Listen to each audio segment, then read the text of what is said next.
Hi! இது Saturday மதியம் லஞ்சுக்கு ப்ரிப்பேர் பண்ண வீடியோ தான். நேத்தே இந்த கீரையெல்லாம் நான் கிள்ளி வச்சுருந்தேன் இல்லையா? அது இதுக்கு மேலே வச்சா வேஸ்ட் ஆகிடும்னு சொல்லிட்டு, இன்றைக்கி அதில் பாதி எடுத்தேன். பாதி அம்மாக்கிட்ட கொடுத்து விட்டுட்டேன். பாதி செஞ்சேன்னா கரெக்டாக இருக்கும் எங்கள் 3 பேருக்கும். அதனால் சாதம் வடிச்சுட்டு, அது கூட பாசிப்பருப்பு, கீரை, அதுக்கு தேவையான பூண்டு, வெங்காயம், தக்காளி. இது கூட கொஞ்சமாக மஞ்சள்தூள், புளி இது எல்லாத்தையும் வச்சுட்டு, நமக்கு ஒரு 6 விசில் 7 விசில் கிட்ட வச்சு எடுத்துட்டு அப்படியே விட்டுட்டேன். நல்லா வெந்திருந்தது.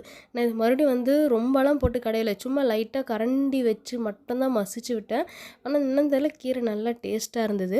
அதை மசிச்சுட்டு நல்லா தாளிப்பு கொடுத்துட்டேன் இது கூட. என் பசங்களுக்கு கீரைன்னா பொரியல்லாம் கேட்க மாட்டாங்க. அப்பளம் மட்டும் தான் கேட்பாங்க. அப்பளம் இருந்தால் தான் அவங்களுக்கு கீரை இறங்கும். மற்றபடி இதுக்கு பொரியல் வேணும், உருளைக்கிழங்கு கூட வேணான்னுவாங்க. எனக்கு அப்பளம் வேணும்னுவாங்க. அதனால் எனக்கும் வேலை ஈஸியாக முடியும். இதுவே சாப்பிட்டுக்கோங்க அப்படின்னு சொல்கிறேன். அப்பளம் மட்டும் வறுத்துட்டேன். நல்லா சுட சுட சாப்பாடோட நல்லா கொதிக்க கொதிக்க கீரை, அப்பளம் இதை வச்சு நல்லா எம்மையாக இன்றைக்கி சாப்பிட்டு முடிச்சாச்சு. இதுக்கப்புறம் தான் குட்டி குட்டி வேலைலாம் இருக்குது. அதெல்லாம் பண்ணணும். நான் 1 வீக் எடுத்த ரெஸ்ட் எல்லாம் சேர்த்து இந்த வீக் ஃபுல்லாக கழிக்க வேண்டியதாக இருக்கும். உடம்பு சரியில்லைன்னு இப்போ கொஞ்சம் உடம்பு பெட்டராக தான் இருக்குது. இந்த மாதிரி இருந்தாலே போதும் எனக்கு. ஓரளவுக்கு எல்லாமே மேனேஜ் பண்ணிவிடுவேன். இன்றைக்கான வீடியோவில் தான் நாளைக்கு என்னென்ன வீடியோ பார்ப்போம். பாய்.